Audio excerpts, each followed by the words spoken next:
So అందరికీ నమస్తే. 'హరహర Veeramallu' release అవ్వబోతోంది మే 9న అని చెప్పేసి మనకి ఇప్పటికైతే వార్తలున్నాయి. మరి అప్పటికైతే ఖచ్చితంగా రిలీజ్ అవుతుంది అని చెప్పేసి అందరూ ఆశిస్తున్నారు. కానీ ఈ స్టోరీ ఎలా ఉండబోతోంది? ఇప్పటికే ఔరంగజేబ్‌కి సంబంధించి ఇప్పటికే చాలా కాంట్రోవర్సీ నడుస్తుంది. ఎందుకంటే ముఖ్యంగా మొన్న రిలీజ్ అయిన 'సంభాజీకి' సంబంధించిన మూవీకి సంబంధించిన దాంట్లో కూడా చాలా కాంట్రోవర్సీ నడిచింది ఔరంగజేబ్ గురించి. ఇప్పుడు ఈ 'హరహర వీరమల్లు'లో ఎలా చూపించబోతున్నారు అని చెప్పేసి కూడా చాలా వార్తలున్నాయి. అయితే దీనికి సంబంధించి మనతో పాటు డిస్కస్ చేయడానికి సీనియర్ జర్నలిస్ట్ భరద్వాజ్ ఉన్నారు. ఆయనతో మాట్లాడదాం. నమస్తే సార్. నమస్తే. సార్, 'హరహర వీరమల్లు'కు సంబంధించి మీరేం చెప్తారు? అంటే స్టోరీ ఎలా ఉండబోతుందంటారు? అది ఔరంగజేబుకు సంబంధించి చాలా కాంట్రోవర్సీ నడుస్తుంది గదా!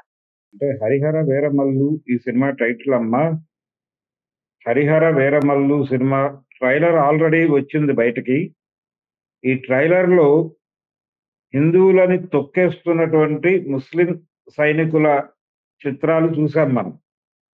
అంటే ఒక హిందూ బొట్లు అవి పెట్టుకున్నటువంటి ఒక వ్యక్తిని కింద పడేసి ఎవరో తొక్కుతూ ఉంటారు. ఇలా జరుగుతుండగా ఒక వాయిస్ వస్తుంది. ఎంతకాలం మన బతుకులు ఇలా ఉండాలి అని. ఒక అమ్మాయి, ఒక చిన్న పాప ప్రశ్నిస్తుంది. తన తాతని గావచ్చు, తండ్రిని గావచ్చు. ప్రశ్నించినప్పుడు ఇదంతా చాలా దుర్మార్గమైన పాలన నడుస్తోంది. దొర అనేవాడేదో మనని దోచుకుంటున్నాడు అనుకుంటున్నాం గానీ, ఈ అంటే దొరలు గూడా హిందువులే. తెలంగాణలో జరిగే కథ ఇది. ఇక్కడ దొరలు హిందువులు, హిందూ దొరలే దోచుకున్నారు నిజానికి. ఇది ఇస్లాంకిను, హిందూ మతానికి మధ్య గొడవ పెట్టడానికి ఇక్కడ అవకాశం లేదు కానీ జొప్పించారు. జొప్పించి వాళ్ళు చేయదలుచుకుంది ఏంటంటే, వాళ్ళు చెప్పదలుచుకున్న విషయం ట్రైలర్‌లో చెప్పారు స్పష్టంగా. ఏం చెప్పారంటే, ఈ దొర ఎందుకు దోపిడీ చేస్తున్నాడు అంటే, గోల్కొండ నవాబుకు పంపడానికి. ఆ గోల్కొండ నవాబు ఢిల్లీ నవాబులకు పంపాలి. అందుకని మనని దోచుకుంటున్నారు, మనని పీడిస్తున్నారు, మనని హింసిస్తున్నారు అని ఒక డైలాగ్ ఉంది అందులో. కానీ వాస్తవం ఏంటంటే గోల్కొండ నవాబుకి, ఔరంగజేబుకి పడేది కాదు. వీళ్ళిద్దరి మధ్య గొడవలున్నాయి. ఇక్కడ సున్నీలు ఇలా ఈ గొడవ కూడా ఉంది. ఈ అనేక వివాదాలున్నాయి ఇంటర్నల్‌గా. ఢిల్లీ నవాబుకి, గోల్కొండ నవాబుకి. పైగా గోల్కొండ మసీదు కూల్చేశాడు ఔరంగజేబు అనేటువంటి ఒక ఆరోపణ ఉంది ఆయన మీద. రెండోది ఆయన తానీషాని స్వయంగా జైల్లో పెట్టాడు. ఇది కూడా ఉంది, హిస్టరీలో రికార్డ్ అయిపోయినటువంటి వ్యవహారం. ఇన్ని గొడవలు ఉండగా గోల్కొండ నవాబుకి, ఢిల్లీ నవాబులు అలాగే వీళ్ళందరూ కలిసి ఇక్కడ దొరల్ని ఆపరేట్ చేసి, హిందూ దొరలను ఆపరేట్ చేసి ప్రజల్ని పీడించుకుని తింటున్నారు అనే ఒక నేరేటివ్‌ని ప్రజల మనసుల్లో నింపి, ఒక రకంగా హిందుత్వ ఎజెండాలో భాగంగానే ఈ సినిమాని డిజైన్ చేయటం అనేది కనిపిస్తుంది స్పష్టంగా ట్రైలర్‌లో. అందుకని పవన్ కళ్యాణ్ ఎందుకు ఓటేశాడు ఈ సినిమా తీయటానికి?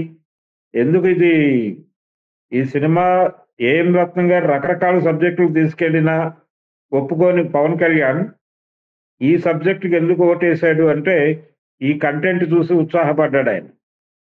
బాగుంది అని. ఇది దాదాపు 4, 5 ఏళ్ల క్రితం కథ. 5 ఏళ్ళు దాటుతుంది ఆయనకి ఆ కథ చెప్పి. ఎవరు చెప్పారు? క్రిష్ గారు చెప్పాడు.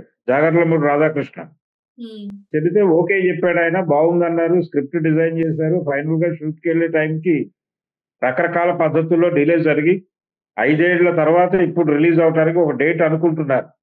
మే 9వ తారీఖు అనుకుంటున్నారు. అది కూడా 22 అది నిలబడుతుందా అంటే, కన్నప్ప చూసాం మనం already. Kannappa next month end లో రిలీజ్ కావాల్సిన సినిమా ఇప్పుడు ఆ రిలీజ్ ఉండకపోవచ్చు అని చెప్తున్నాడు ఆయన, మంచు విష్ణు.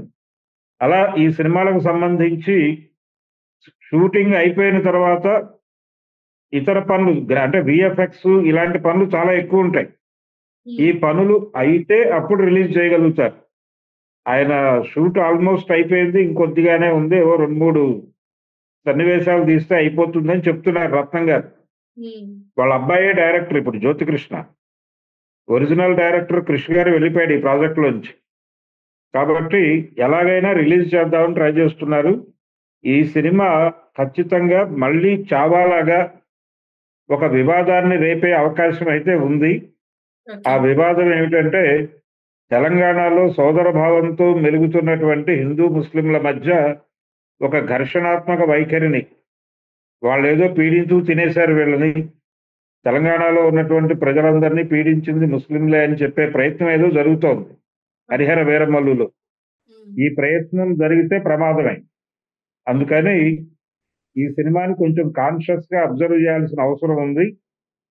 పర్టిక్యులర్‌గా ఇప్పుడు బండి సంజయ్ గారు ఈరోజు కూడా మాట్లాడాడు ఎక్కడో. దేశ విభజనకి కుట్ర చేస్తున్నారు ఇవన్నీ మాట్లాడుతున్నాడాయన. హ్మ్.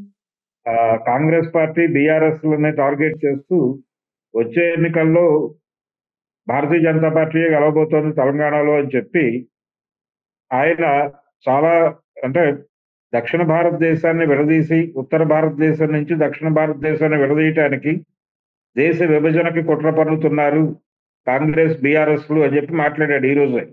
హ్మ్. కాబట్టి టార్గెట్ చేసి కొంతమంది మీద దాడులు చేసే ప్రయత్నాలు జరుగుతున్నాయి భారతీయ జనతా పార్టీ నుంచి. ఈ ప్రయత్నాలకు ఊతమిచ్చే సినిమాగా అవుతుందది 'హరిహర వీరమల్లు'. ఓకే. అంటే యాంటీ ముస్లిం స్టాండ్‌తోనే వెళ్తున్నాడు ఆ సినిమా అనేది చాలా స్పష్టంగా అర్థమవుతోంది. నిజానికి తెలంగాణ సాయుధ రైతాంగ పోరాటం అనేది తెలంగాణ దొరతనానికి వ్యతిరేకంగా జరిగినటువంటి పోరాటం అది. ఓకే. నిజాం వ్యతిరేక పోరాటం కాదు. దాన్ని నిజాం వ్యతిరేక పోరాటంగా చూపించే ప్రయత్నం జరుగుతోంది. నిజాం వ్యతిరేక పోరాటంగా దాన్ని చూపించటము, అదే నేపథ్యంలో గోల్కొండ నవాబుల్ని తీసుకొచ్చి విలన్లుగా చూపించటం కూడా ఇదే ప్రోగ్రామ్‌లో భాగం. హ్మ్. గోల్కొండ నవాబుల దగ్గర మంత్రులుగా ఉన్నవాళ్ళు హిందువులే. అదందరికీ తెలిసిన విషయమే. వాళ్ళ బంధువే రామదాసు. హ్మ్. ఆయనకి చాలా పెద్ద పదవి ఇచ్చారక్కడ. ఆ పదవిని అడ్డం పెట్టుకొని ఆయన ఇంకేదో చేశాడని నెపం చేత ఆయన్ని జైల్లో పెట్టారు. ఆ కథ అందరికీ తెలిసిన విషయమే.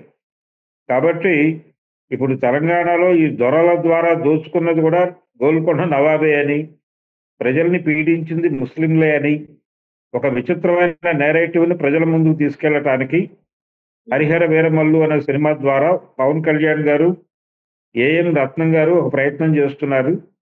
దీన్ని కొంచెం కాన్షియస్‌గా గమనించి అడ్డుకోవాల్సిన అవసరమైతే ఉంది.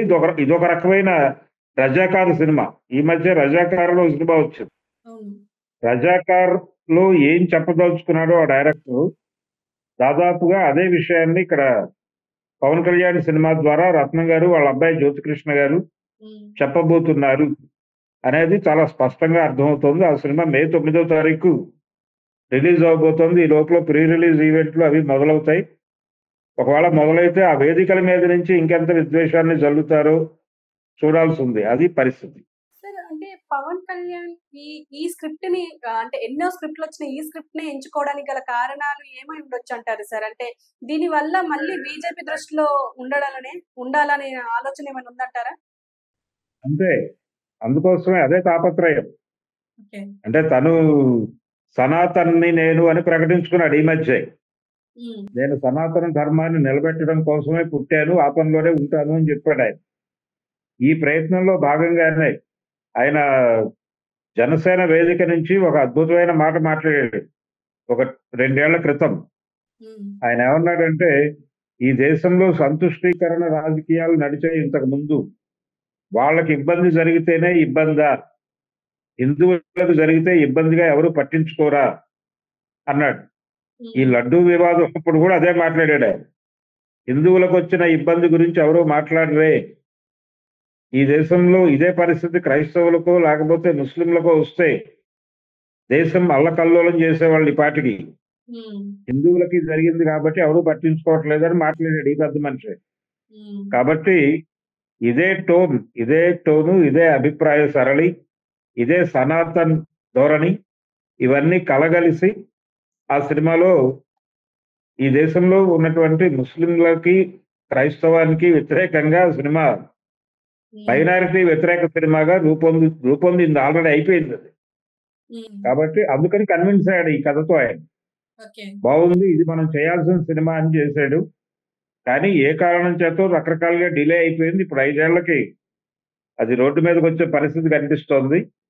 కానీ ఈ సినిమా ద్వారా కొంత విద్వేషాన్ని రెచ్చగొట్టే ప్రయత్నం అయితే డెఫినెట్ గా జరుగుతుంది. అది కూడా ఒక రకమైన హిందుత్వ